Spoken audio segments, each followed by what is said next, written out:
Et pour parler de la situation économique et surtout monétaire de l'Égypte, nous avons le plaisir d'accueillir au bout du fil M. Simon Mikhaïl. Alors, comment vous trouvez la nouvelle annoncée par la Banque centrale égyptienne que les réserves internationales nettes de l'Égypte ont enregistré plus de 46 milliards de dollars en juillet dernier?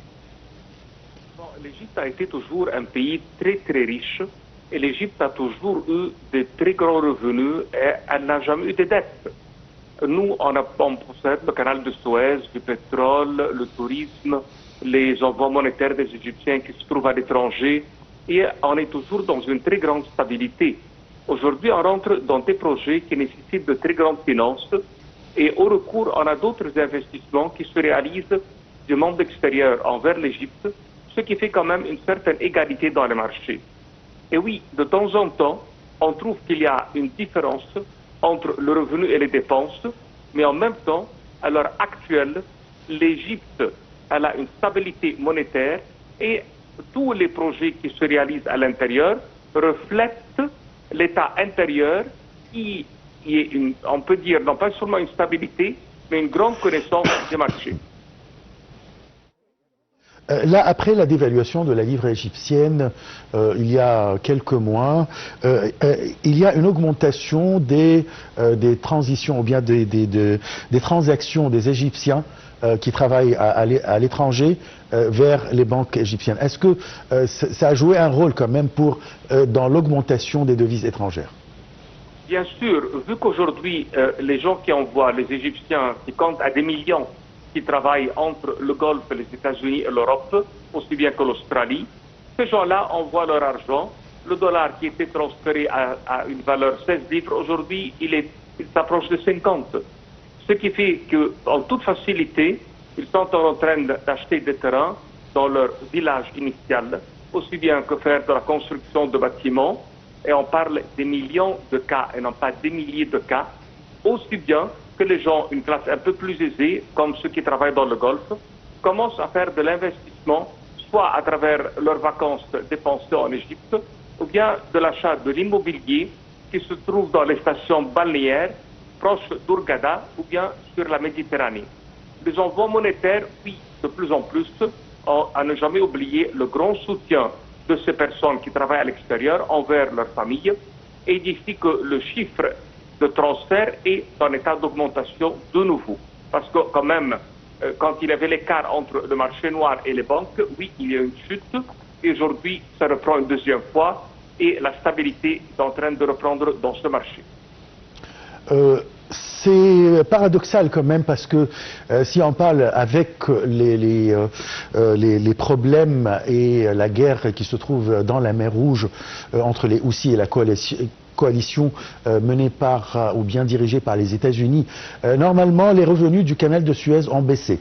Alors comment ça se fait que pourtant on trouve que les réserves des devises étrangères en Égypte a augmenté?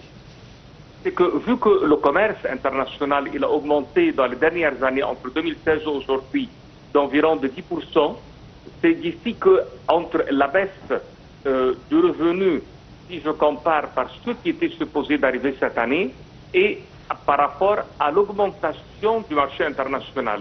Alors entre les deux, nous on a un revenu qui arrive pour l'Égypte.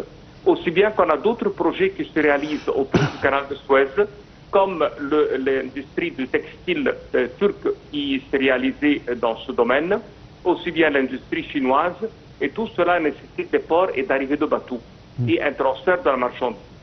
Surtout que l'Égypte aujourd'hui a un très grand accord avec l'Afrique pour exporter, et nous on se caractérise par rapport à l'Asie et à l'Europe par une diminution dans les taxes qui fait 30%, et l'Égypte est devenue une station très importante de fabrication et d'exportation. Et c'est ici qu'on a un revenu qui compense la chute du guerre. Ouais. La finalisation de grands projets, des méga-projets en Égypte, comme les grands projets, par exemple, sur la Méditerranée, sur le canal du Suez, etc. Est-ce que ça va donner quand même un boom à l'économie égyptienne? Oui, oui. Toujours, on est très positif en ce propos, surtout que tous les projets qui se réalisent dans le domaine de construction toujours, ils font fonctionner une très grande industrie locale. Une fois qu'on travaille dans la construction, non pas seulement la main-d'œuvre directe que vous voyez, mais aussi bien il y a les bureaux d'architecture, il y a les fabriques de ciment, le fer à acier, les fournisseurs pour les camions, les restaurants qui s'ouvrent pour servir tout le coin, les investisseurs qui viennent, le transfert de devises qui se réalise, les yachts, les bateaux, les aéroports, le tourisme. Le fait qu'on place des projets dans le domaine de la construction, on peut dire qu'il nous donne un multiple qui arrive jusqu'à 10 par rapport à la somme placée au début. Et à ne jamais oublier les taxes qui sont collectées dans ce domaine. Chaque fois qu'il y a un bénéfice, il y a une taxe. Même l'ouvrier qui travaille, il paye une taxe. L'investisseur, il paye. La municipalité, elle reçoit l'électricité, l'eau potable, tout ce qui est vendu. Ici que tous les projets dans le domaine de la construction, on voit uniquement, c'est vrai, à travers les médias, l'investissement direct, mais le revenu indirect, il est 10 fois plus important.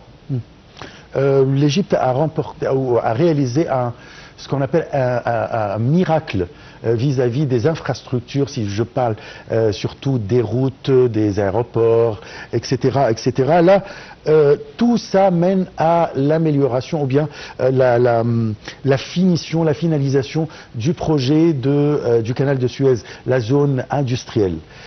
Qu'est-ce que ça va donner à l'Égypte, cette zone, une fois opérée? Alors, cette zone, elle va rapporter énormément d'industrie dans le pays, ce qui va nous faire plusieurs choses très importantes. La première, c'est qu'il va y avoir de l'embauchure pour une main-d'œuvre qualifiée égyptienne, aussi bien qu'un transfert du savoir-faire de ces pays qui vont investir chez nous avec les Égyptiens.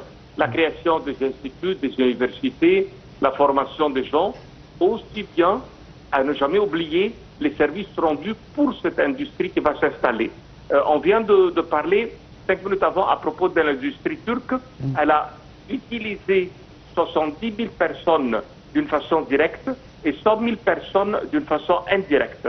Et de là vient l'importance de ces projets, car elle fait un transfert de technologie, de savoir-faire, d'argent en devise qui vient en Égypte. Et après ça, on a de l'exportation qui rapporte une deuxième fois une devise.